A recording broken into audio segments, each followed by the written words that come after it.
لہٰذا مومن جو ہوتا ہے، ایمان والا جو ہوتا ہے، وہ سنت کو سنت سمجھ کر اس پر عمل کرتا ہے۔ یہ میرے نبی کا طریقہ ہے، یہ اس ہستی کا طریقہ ہے، یہ اس ہستی کی سنت ہے جس کو رب تعالیٰ نے انبیاء کا امام بنایا، جس کے سر پر اللہ نے ختم نبوت کا تاج سجایا، جس کے لیے اللہ نے حوض کوثر کا وعدہ کیا، جس کے لیے اللہ نے جنت الفردوس اور مقام محمود، اور جس کی قدموں سے اللہ حشر قائم کرے گا۔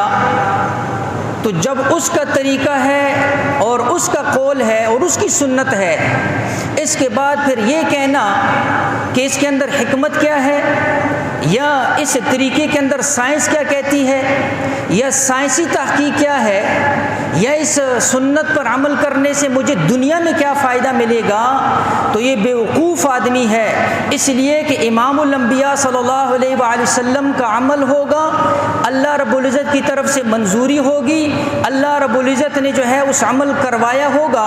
اس لیے کہ نبی کی ذات تو وہ ہے، جب ایک موقع پر ایک صحابی نے لکھنا چھوڑ دیا، حضور کی نظر پڑی، فرمایا تو میری بات اور گفتگو کیوں نہیں لکھتا ہے؟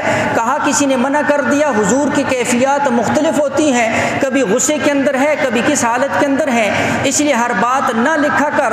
تو اس کے موقع پر اللہ کے نبی علیہ الصلوۃ والسلام نے فرمایا یہ وہ زبان ہے، وما ينطق عن الهوى، فرمایا کہ اس زبان سے حق کے علاوہ کوئی بات نہیں نکلتی۔ جو جس کی زبان پر رب کا پیرا، جس کے قدموں کے اوپر، جس کی چال کے اوپر، جس کی ڈال کے اوپر، جس کی رفتار اور گفتار کے اوپر، جس کے چال اور چلن کے اوپر، یہ ساری سنتیں عند اللہ مقبول ہیں۔ اس لیے علماء نے لکھا ہر سنت تمہیں اللہ کے قریب کرے گی، ہر بدعت تمہیں اللہ سے دور کرے گی۔ ہر سنت تمہارے دل کے اندر نورانیت پیدا کرے گی، ہر بدعت تمہارے اندر تاریکی اور ظلمت پیدا کرے گی۔